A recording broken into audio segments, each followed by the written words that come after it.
Crowded with media. Так, всім доброго дня. Я радий вітати державного секретаря в Києві.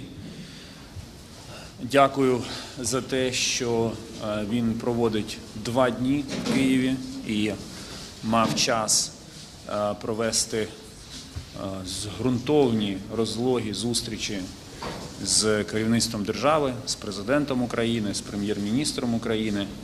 Ми розпочали наші переговори з державним секретарем вчора, сьогодні продовжили їх, проговорили в буквальному сенсі всі питання. Але насамперед я хочу подякувати Тоні за те, що він буквально з перших годин повномасштабного російського вторгнення був з Україною. І наша перша зустріч відбулася на кордоні України і Польщі, був буквально на пропускному пункті. І з тих пір державний секретар підтримує Україну, як то кажуть, і словом, і ділом. Безумовно, сьогодні, коли ми говорили про майже кожне питання, то в центрі уваги були Харківщина та Донеччина.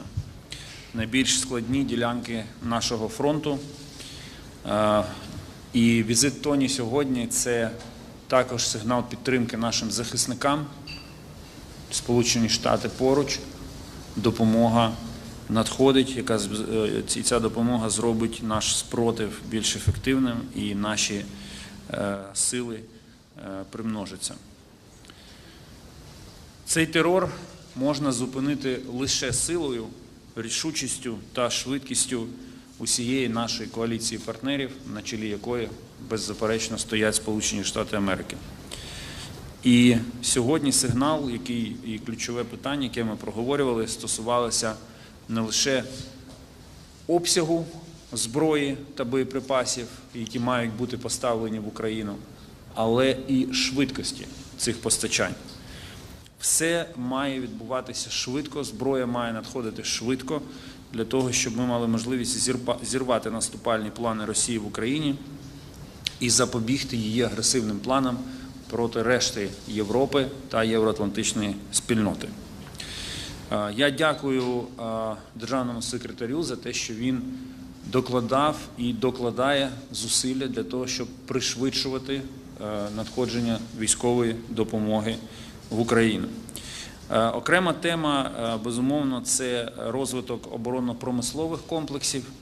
І ми також обговорили інвестиції в оборонно-промисловий комплекс, які дозволять зробити Україну не лише сильнішою, а й більш оборонно незалежною. Хочу подякувати Сполученим Штатам Америки за виділення додаткового фінансування, за ухвалення рішення Конгресу. І зараз, безумовно, ще одна тема, яка займає багато нашого часу і уваги, це постачання в Україну додаткових систем Patriot. Ми предметно пройшлися буквально по кожній системі, яка є на горизонті, яку можна привезти в Україну. І держсекретар працює з кожною відповідною країною, докладає великих зусиль для цього.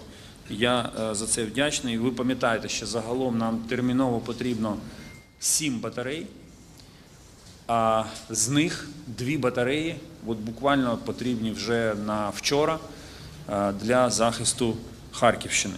Місто Харків і вся Харківщина – це зараз точка наших зусиль, щоб зробити життя харків'ян безпечнішим, щоб втримати позиції на Харківщині під тиском росіян і можливості передати нам, ці патріоти є, ми всі наполегливо над цим працюємо, щоб це сталося якнайшвидше. І я радий, що ми наближаємося поступово до цієї мети, але треба робити це ще швидше. Інші теми, які ми обговорювали, це санкції проти Росії і, безумовно, тему практичного використання заморожених російських активів. Тут у нас є згода. Відбудова та оборона України має відбутися, зокрема, і за рахунок агресора. Росія має заплатити за те, що вона руйнує. Тут є лідируюча позиція Сполучених Штатів в групі 7 з цього питання. І я попросив державного секретаря докласти додаткових зусиль для того, щоб інші члени «сімки» могли піти так само далеко в питанні конфіскації заморожених активів, як готові піти Сполучені Штати. Безумовно, немає такої зустрічі міністрів закордонних справ США та України, де б не відбулося обговорення НАТО і майбутнього членства України в Альянсі. 2 насичених дні, ще раз хочу тобі за них подякувати. Це потужний сигнал для наших друзів і для наших ворогів. Дякую і передаю слово Ентоні Блінкену. Well, Dmytro, thank you very much. And, you know, I remember very well standing with you just inside Ukraine next to the Polish border. And I think back to that. I think about the road that's been traveled since then. If you count that, I've been here 5 times since the Russian reinvasion, 4 times to Kyiv. Yesterday I had a chance to speak about the work that we're doing, the steps the United States is taking to help ensure Ukraine's strategic success. We're working to ensure that Ukraine can deliver on the battlefield today as it continues to protect the country from Russian aggression, but also put itself in a position where it can deter and defend against future attacks, and fundamentally secure for the Ukrainian people the right to decide their own future. We have, of course, the supplemental, and the assistance from the supplemental is on its way. In fact, some of it's already been delivered. But today I want to add to that by announcing that we will provide an additional $2 billion in foreign military financing for Ukraine. And we put this together in a first-of-its-kind defense enterprise fund. And it has 3 components. One is to provide weapons today, so this will assist Ukraine in acquiring those weapons. 2 is to focus as well on something that Dmytro just talked about, investing in Ukraine's defense industrial base, helping to strengthen even more its capacity to produce what it needs for itself, but also to produce for others. And finally, using this fund to help Ukraine purchase military equipment from other countries, not just the United States, for Ukraine's use. All of this, and particularly as we're thinking about the defense industrial base, builds on an incredible spirit of innovation, of ingenuity, of entrepreneurship that we see here in Ukraine, and that I again had a chance to witness for myself. I saw it at the Breville facility, which is doing extraordinary work, innovative work with entrepreneurial vision. I saw it in the extraordinary work as well at the company producing world-leading prosthetics. And we saw it in the way that Ukraine has adapted to deal with the Russian onslaught against its agricultural enterprise, but the work that it's done to find ways around that and to continue to be a leading exporter of food and a breadbasket for the world. Of course, everyone's eyes are focused on the situation in the east and the northeast, and Kharkiv in particular. And so the newest support that I just announced, but particularly the $60 billion supplemental, we know is coming at a critical time. Ukraine is facing this renewed brutal Russian onslaught, and we see, again, senseless strikes at civilians, residential buildings. I emphasized to the President in my conversations with the Foreign Minister the substance of the work that we're doing to get the aid to Ukraine. We're rushing ammunition, armored vehicles, missiles, air defenses, rushing them to get to the front lines, to protect soldiers, to protect civilians. And on air defenses, as Dmytro said, this is, of course, a top priority. And we focused in our own conversations in detail on the work that we're doing to find more air defenses and to get them to Ukraine. And I can tell you that that, for us, is a matter both of urgency and priority. Another major issue that we talked about is the bilateral security agreement between Ukraine and the United States. And as you know, there are now 32 countries that have negotiated or will soon complete negotiations on these bilateral security agreements, agreements that will sustain assistance to Ukraine for the next decade and enable it to build this future force that can deter aggression and defend against it. We've done very good, productive work between our teams on this. We're going to finalize the text, I think, very, very shortly. But the heavy lifting has been done, and we're there, and I imagine we'll be able to sign that agreement in a matter of weeks. And as I said, many other countries are doing the same thing. I think this demonstrates to Ukraine, but also to Putin, that many countries will be supporting Ukraine for a long time to make sure that, again, it can deter aggression and, as necessary, defend against it. As important as well is the economic progress that Ukraine is making. As I said, I saw firsthand some of the initiatives that have enabled it to continue to succeed economically even under the most incredibly difficult circumstances. The fact that as a result of the Black Sea and as a result of pushing the Russian Navy out of the way, exports through the Black Sea are pretty much equal to what they were before the Russian aggression, that speaks volumes. The fact that Ukraine has found ways, with help from many of us, to find other export routes, whether it's Danube, whether it's across land. All of these things are helping Ukraine to maximize its exports. And I mentioned the extraordinary innovation we've seen in so many of its other enterprises. Finally, let me say that maybe the best word to describe Ukraine and Ukrainians in this moment is resilience. It's been truly extraordinary. The constant examples of bravery, determination, courage, resilience are here in every corner of society. And it's also a commitment on the part of Ukrainians, as I said, to write their own future, even as they're dealing with a very difficult present. And we see that, of course, from the soldiers. We see that from so many citizens. We see it from a dynamic civil society, which is one of the things that's at the heart of Ukrainian democracy. And here, pushing for the reforms necessary for Ukraine's eventual entry into the European Union, to NATO, that remains critical. Bottom line is this. For anyone who's tempted to bet against Ukraine, don't. It would be a big mistake. We've heard the same thing sometimes about the United States. Never a good bet to bet against us, never a good bet to bet against Ukraine. We've been through challenging times together. I have every confidence that together we will get through these difficult moments and together help build a country that is free, that's prosperous, that's secure, that writes its own future. Thank you, Excellency. We have a short time for a few brief questions. Let's start with Washington Post. Michael. Thanks very much to both of you. Secretary Blinken, the Biden administration has made clear it doesn't want Ukraine using U.S. equipment to strike onto Russian territory.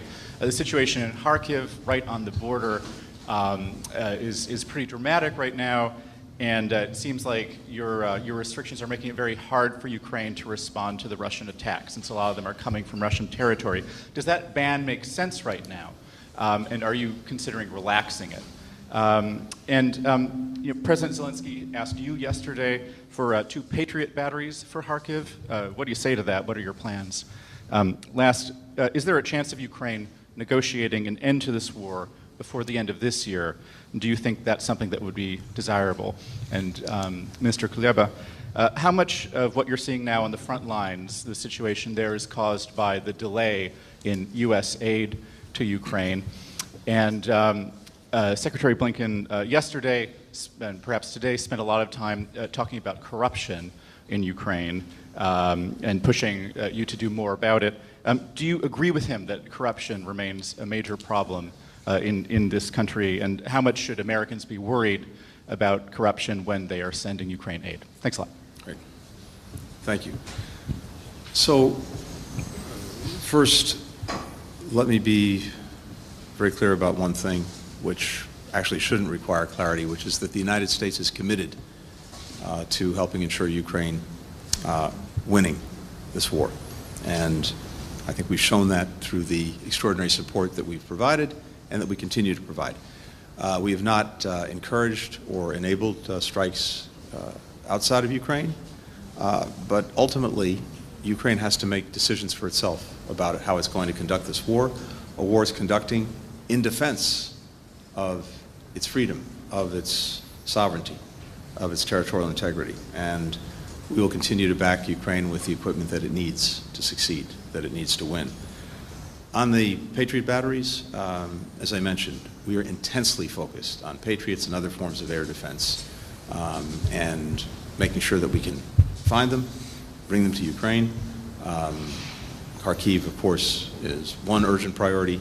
There are others. All I can tell you is this is something we discussed in detail and that we're actively and urgently working on.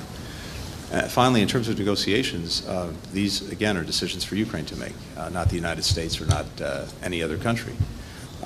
So if, I imagine that if Putin showed any interest in seriously engaging in negotiations, I'm sure Ukrainians would respond to that. But what Putin is demonstrating every single day is exactly the opposite. But fundamentally, these are questions for Ukraine to answer. We've been very clear. We support Ukraine. We support Ukraine in its decisions, and there will not be, never will be anything about Ukraine without Ukraine. Every delay of supply results in setbacks on the front line. This is the general rule. So the answer to your question is yes. We appreciate the sincere commitment of the United States to compensate deliveries, delays in deliveries with new announcements and new deliveries, and this is why I so much emphasized the issue of timing in both our talks and in my opening remarks. But it doesn't apply only to the United States. I mean, every country, we encourage every country to make new announcements and to deliver on them. Because in the end, we have seen it hundreds of times. When a Ukrainian infantryman or artilleryman has everything that he or she needs, we are winning. Every time there are delays in supplies and insufficient supplies, we are not winning. The law of the war is cruel, but very clear. It allows us to know what and how needs to be done. On your second question, there is a perception of the level of corruption, and there are facts about the level of corruption. And when I read reports and assessments produced by the most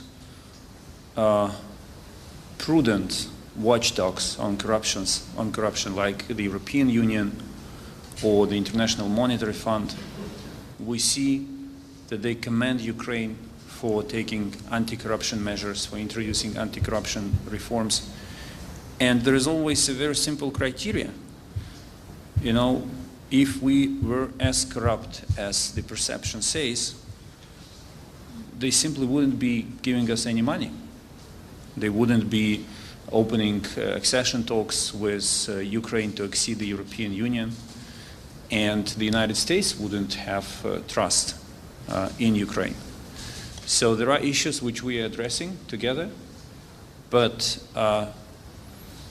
I think it will be true to say that since his first day in office, President Zelensky, and since the first sessions of the Ukrainian government and parliament, we've been consistently tackling issues of corruption and achieved serious results on this track.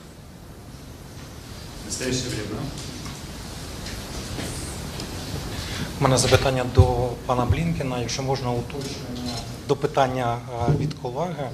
Ви сказали, що Сполучені Штати не забороняють і не заохочують за використання американської зброї. Нещодавно Девід Кемерон, міністр закордонних справ Великої Британії, сказав, що Британія не проти використання британської зброї по цілям на території Росії. Відповідно, коли Сполучені Штати будуть не проти, щоб Україна використовувала американську зброю для ударів по цілям на території Росії.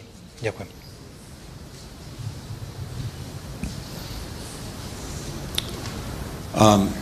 Again, we're determined that Ukraine win this war and succeed for its people and for its future. We've been clear about our own policy, but again, these are decisions that Ukraine has to make. Ukraine will make for itself, and we're committed to making sure that Ukraine has the equipment it needs to succeed on the battlefield. Next one goes to BBC. Thank you. Thank you very much. Tom Bateman from BBC. Mr. Secretary, President Putin has announced he's going to visit China this week. We were with you 3 weeks ago in Beijing, where you warned of consequences if China didn't stop its exports to Russia of tools and parts that make weapons used here in Ukraine. Have you been able to tell your Ukrainian counterpart that you are now imposing those consequences, or have the Chinese listened to your warning? And if I could ask you about Gaza, Israel has taken control of the Palestinian side of the Rafah crossing in the last week. That means that the last territorial connection to the outside world for ordinary Palestinians in Gaza is now occupied by Israeli forces, which has the potential to create a very serious crisis with Egypt, and there have been quite a few warnings about this. How long can Israel stay in control of that crossing?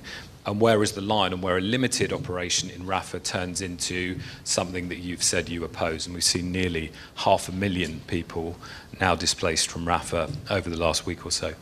And Mr. Foreign Minister, if I may, we heard from the Secretary of State yesterday that the US is with you for the long term on this. But I just want to ask the question that there is a US presidential election later this year. It may be a promise for the Secretary of State to make, but not necessarily one for him to keep. And are you concerned about what that may mean for the long-term support for Ukraine? Thank you. Tom, thank you. First, with regard to China, and you heard me talk about this at some length when I was in Beijing, and since then, as well as other colleagues in the government. The concern that we have is this. It's not about China providing weapons to Russia for use in Ukraine. North Korea is doing that, Iran's doing that, others may be. China's held back from that. But what we are deeply concerned about is the support that China is providing to Russia to rebuild its defense industrial base in ways that are materially contributing to and making a difference in its aggression against Ukraine. As I said when we were in Beijing, we see that the overwhelming majority of machine tools that Russia is getting from abroad are coming from China. The overwhelming majority of microelectronics that Russia is getting from abroad are coming from China. And these are going directly to strengthening that defense industrial base that over the last year has been able, as a result, to churn out more tanks, more armored vehicles, more missiles, all used in the aggression against Ukraine.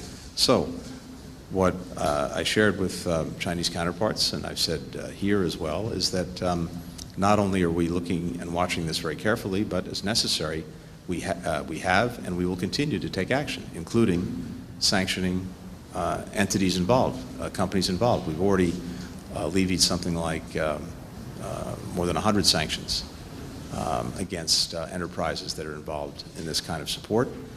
And as necessary, we're going to continue to do that. Now, the other thing that's important about this, as I said then, and I think you're seeing this play out too, is that to the extent China is looking to have stronger relations with countries in Europe, it can't on the one hand seek to do that, while on the other hand remain responsible for fueling the biggest threat to Europe's security since the end of the Cold War, because the threat posed by Russia is both the immediate threat here in Ukraine as a result of the aggression, but also as it works to try to get around sanctions, export controls, et cetera, in rebuilding its defense industrial base, an ongoing and potentially growing threat to many other countries in Europe.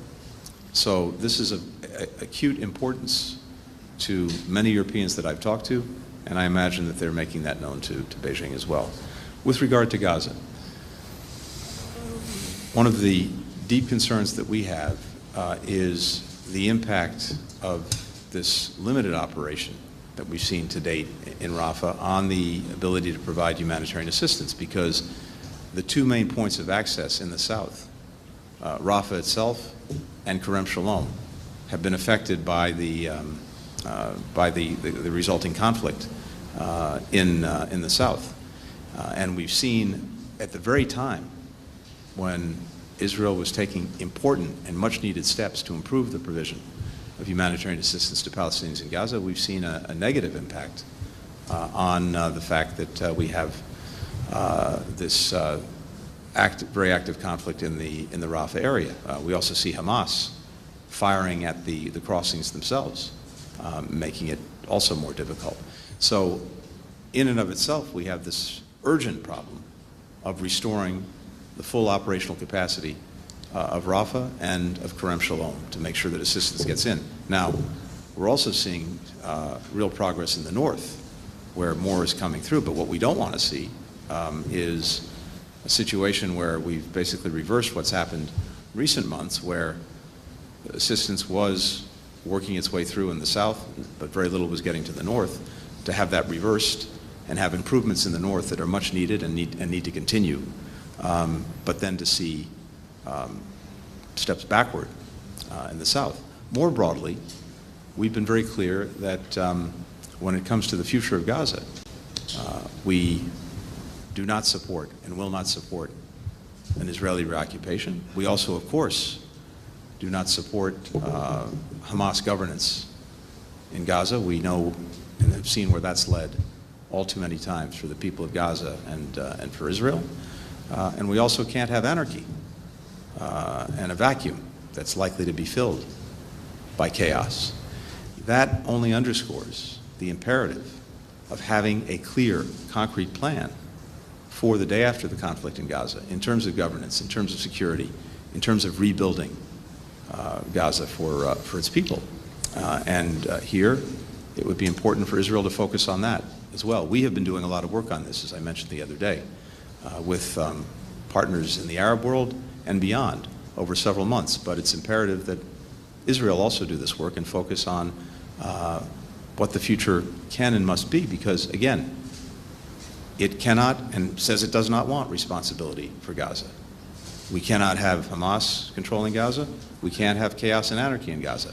So there needs to be a clear, concrete plan, and we look to Israel to come forward with its ideas. Well, first, Secretary Blinken always keeps his word, and I know that if he cannot promise something, it doesn't mean that he's not working on it. He just gives his promises when he is confident that that he can deliver, and I sincerely appreciate it. Secretary mentioned the security agreement that Ukraine and the United States, our two leaders, presidents, will sign. And this is the document that will be signed not on behalf of the State Department or the Biden administration. This is the document that will be signed on behalf of the United States of America. And it will cover a wide range of security cooperation issues. And the United States will undertake certain commitments under this document. And we all know there is a very fundamental rule in diplomacy. It sounds in Latin, pacta servanta sunt. Agreements must be implemented. So this will be the promise that no future administration, irrespective of the outcome of this or any future elections in the United States, will be able to ignore until this agreement will be enforced. І останнє РБК, будь ласка. Добрий день, пане міністре, пане держсекретар, Дмитро Левицький, РБК України. Ми знаємо всі, що в середині червня нас чекає саміт миру щодо української формули.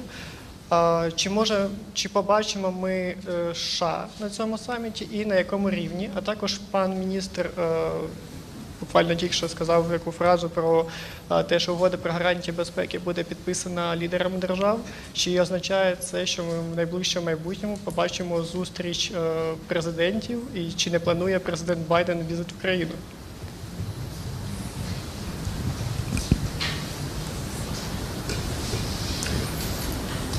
With regard to the peace summit, we strongly support it.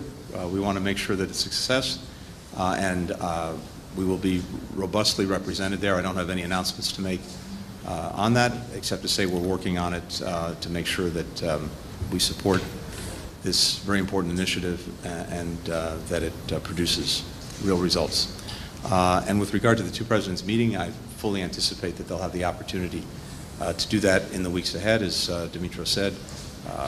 Among other things, we want to sign the bilateral security agreement that we're on the verge of concluding.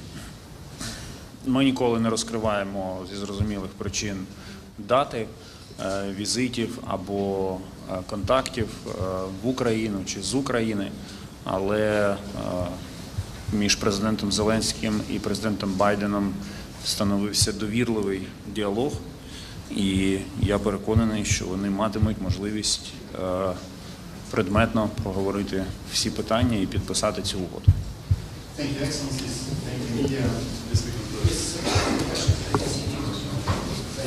Thank you.